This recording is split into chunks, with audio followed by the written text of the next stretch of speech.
Sinasabing ang pagiging ina ang pinakaligtas na papel na maaring gampanan ng isang babae.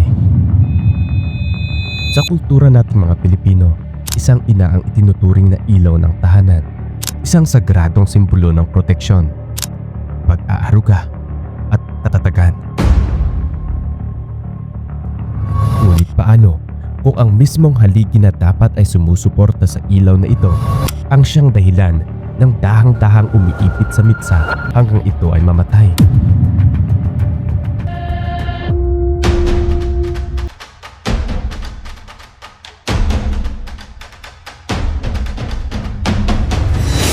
Taong 2019, isang batang ina sa isang tahimik na subdivision sa Cavite ang naglaho na parang uso. Walang paalam, walang dalang maleta, walang pasabi. Sa loob ng halos 4 na buwan, ang kanyang pamilya, mga kaibigan at katrabaho ay naniniwalang buhay pa siya. Naniniwala silang buhay pa siya dahil sumasagot siya sa mga text, nagpo-post siya sa Facebook, nagpapadala siya ng emails.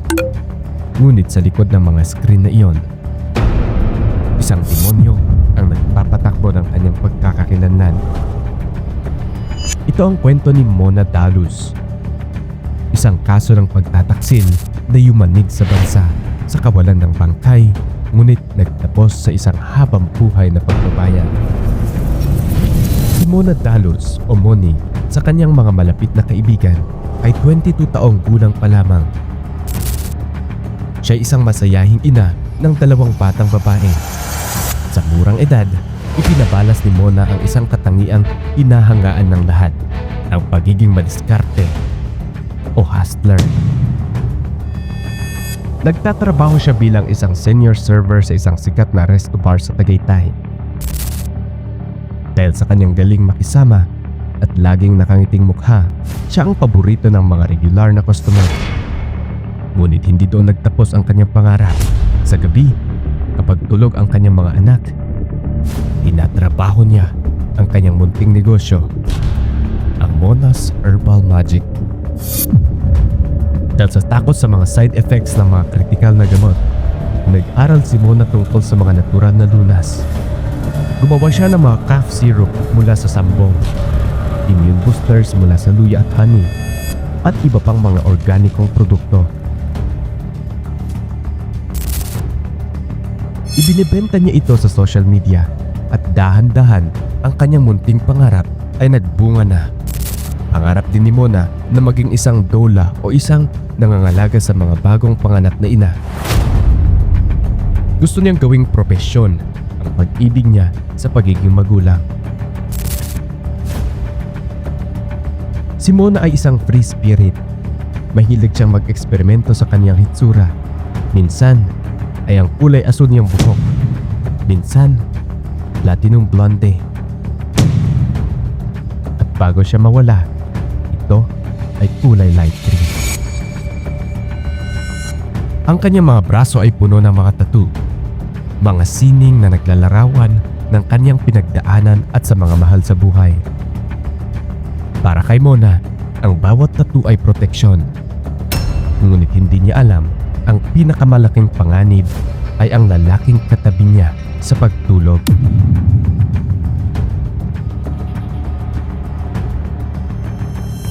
Labintaon pa lamang si Mona na makilala niya si Benjo. Si Benjo ay mas matanda sa kanya ng 20 taon. Isang malaking agwat na sanay naging babala kay Mona. Pero sadyang mapaglaro ang kadana. Sa simula, nagsinungaling si Benjo tungkol sa kanyang tunay na edad. Nang malaman ni Mona ang totoo, malalim na ang kanyang emosyonal na ugnayan sa lalaki. Ang mga magulang ni Mona, sila Melanie at ang kanyang amain, ay agad na nakaramdam ng kakaiba. Hindi nila gusto si Benjo. Nakikita nila ang pagiging manipulado nito at ang kawalan ng permanenteng trabaho. Pinagsabihan nila si Mona, pinagpawalan, pero gaya ng maraming kabataang nabulag sa pag-ibig, itinuloy ni Mona ang relasyon. Hindi nagtagal, biniyayaan sila ng 2 anak. Ngunit ang pamilyang binuo nila ay isang fasad lamang. Sa loob ng kanilang apartment, ang buhay ni Mona ay isang siklo ng takot. Si Benjo ay isang habitual liar at mapanakit. Kapag walang pera na madalas mangyari dahil hindi nakakatagal sa trabaho si Benjo, si Mona ang nagiging labasan ng kanyang galit. Minsan, pumasok si Mona sa resto bar na may suot na shades kahit gabi. Nang pilitin siyang matanggal nito ng kanyang matalik na kaibigang si Ara, bumulaga ang isang itim na mata. Doon bumitaw si Mona ang salitang nagiging mitsa ng lahat. Ara, kapag may mangyari sa akin, babantayan mo ang mga anak ko. Alam kong hindi na po mangyayari, kundi kapag na lang. Abril 2019. Nagkaroon ng lakas ng loob si Mona pagkatapos ng isang matinding away kung saan tinangka niyang saktan si Benjo sa harap ng mga bata. Naghain siya ng barangay protection order. Nakipaghiwalay siya at pinaalis si Benjo sa apartment. Ito na sana ang kanyang bagong simula. Nag-enroll siya sa isang doula training program na magsisimula sana sa huling bahagi ng Abril. Punong-puno siya ng pag-asa. Ngunit pagdating ng Abril 7, biglang tumigil ang mundo ni Mona. O mas tamang sabihin, pisikal na mundo niya.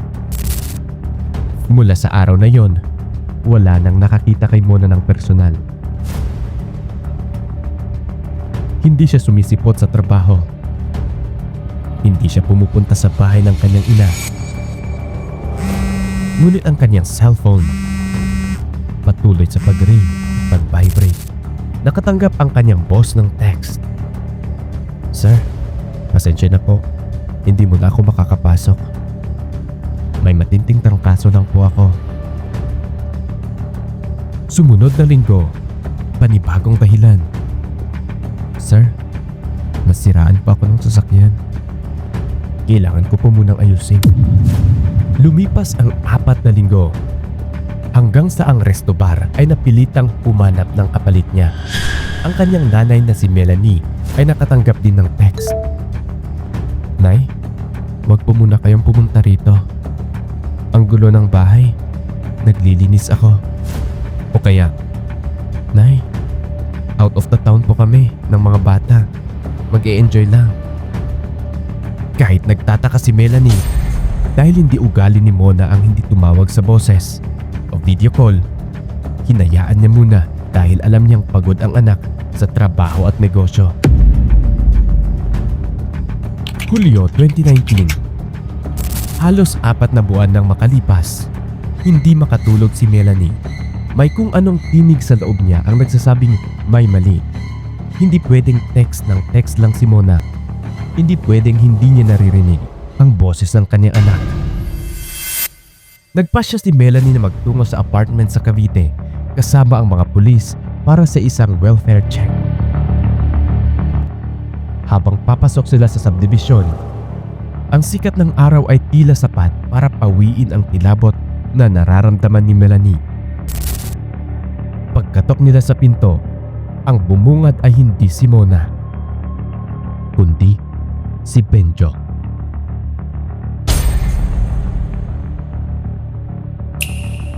Nakatira si Benjo sa loob ng apartment. Ginagamit niya ang sasakyan ni Mona. Ang mga bata ay nandoon. Pero si Mona ay wala.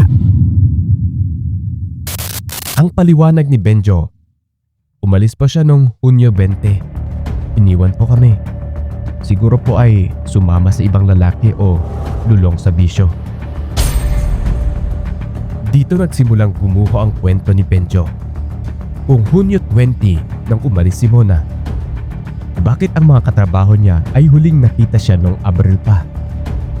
Bakit ang landlord ay nagsabing Abril pa huling nakitang pumasok si Mona sa pinto? Dinala si Benjo sa investigasyon. Doon naglabas siya ng isang kwentong tila script sa isang teleserye. Sabi niya, si Mona raw ay naging addict at kung anong illegal na substances. Para lang iligtas ang asawa, nagpas siya si Benjo na magkaroon siya ng home rehab. Ikinulong raw niya si Mona sa loob ng bahay. Hindi pinayagang lumabas. Hindi pinayagang humawak ng phone. Nayon sa kanya, siya ang humahawak para sumagot sa mga tao para hindi mapahiya si Mona. Sabi ni Benjo, nung gabi ng Hunyo 20, nag-text daw si Mona sa kanya habang nasa labas siya. Ang text ay may kasamang picture ng kanilang mga anak at ang salitang, "Hindi ko na kaya to." Pag-uwi niya, wala na raw ang asawa. Ngunit ang mga pulis ay hindi basta-bastang naniwala sa mga salita lang. Sinaliksik nila ang apartment gamit ang luminol at iba pang forensic tools.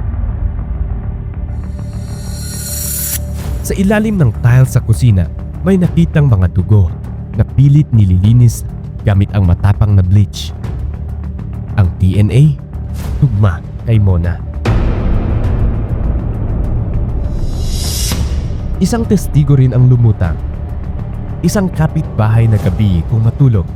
Sinabi niyang noong madaling araw ng Abril 7, bandang 2:00, nakita niya si Benjo na pabalik-balik sa isang madilim na sulok ng subdivision. May bitbit itong 3 malalaking itim na trash bag. Na itinapon sa isang basurahan malapit sa construction site. Ang pinakamaling pako sa kabaong ni Benjo ay ang cellphone ni Mona. Nang suriin ng mga eksperto ang mga mensaheng ipinadala mula Abril hanggang Hulyo, may napansin silang kakaiba. Si Mona sa buong buhay niya ay tinawag ang kanyang mga anak sa kanilang mga palayaw. Ngunit sa text pagkatapos ng Abril, ang tawag sa mga bata ay mga dalaga o ladies. Sinaliksik ng mga pulis ang Facebook account ni Benjo at doon nila nakita ang ebidensya. Sa bawat post ni Benjo tungkol sa kanilang mga anak, ang tawag nila sa mga ito, my little ladies. Ang mamamatay tao ay naging kampante. Akala nila, sapat na ang humawak ng cellphone para makuha ang pagkakakilanlan ng biktima. Ngunit hindi nila kayang kopyahin ang puso at pananalita ng isang ina. Bukod dito, ang search history ng phone ni Mona ay naging napaka-explicit. May mga searches para sa mga adult dating sites at iba pang bagay na malayo sa pagkatao ni Mona na nakatutok sa herbal medicines at pagiging doula. Malinaw na si Benjo ang gumagamit nito para sirain ang reputasyon ni Mona at palabasin na isa itong irresponsableng ina. Habang lumalalim ang kaso, isa pang pangalan ang lumitaw sa phone records ni Benjo, si Jarlene, ang kanyang dating asawa. Nadiskubre ng mga pulis sa gabi ng pagkawala ni Mona at sa mga sumunod na buwan. Madalas ang tawagan nila Benjo at Jarlene. Sa katunayan, si Jarlene ang nagiging bahagi ng masamang balak. Minsan nang tumawag ang landlord ni Mona para maningil ng upa at isang babae ang sumagot na nagpapanggap na si Mona. Ang babaeng iyon ay si Jarlene. Inaresto rin si Jarlene bilang accessory after the fact. Sa takot na mabulok sa kulungan, bumaliktad si Jarlene. Inamin niya na alam niyang may ginagawang masama si Benjo kay Mona. Inamin niya kung paano siya tinulungan ni Benjo na maghabit ng mga kasinungalingan para lamang hindi mahuli ang lalaki. Ang hitsura ni Benjo nang makita ang dating asawa na nagtestigo laban sa kanya ay puno ng poot. Ngunit huli na ang lahat. Noong 2022, sa wakas ay humarap na si Benjo sa hustisya. Ang kasong ito ay naging makasaysayan. Sa batas, napakahirap makulong ang tao para sa murder kung walang pangkay. Ngunit ang prosekusyon ay gumamit ng isang makabagong legal na sandata. Ang prinsipyo ng circumstantial na ebidensya na pinapatibay ng kasaysayan ng domestic violence. Ipinakita ng prosekusyon ang mga sumusunod. Ang DNA sa kusina na sinubukang burahin ng bleach. Ang testimonya tungkol sa itim na trash bag. Ang linguistic analysis ng mga text messages na napatunayang kay Benjo at hindi kay Mona.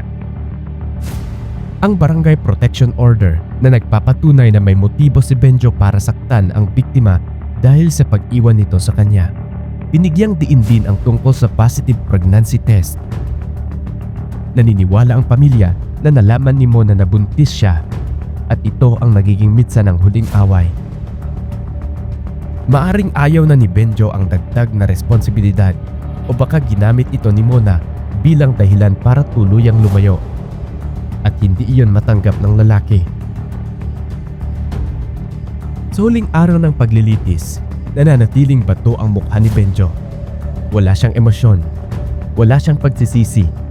Sa kanyang paningin, dahil walang pangkay, maliligtas siya. Ngunit nagkamali siya. Binasa ng hukom ang hatol. Guilty beyond reasonable doubt of first-degree murder.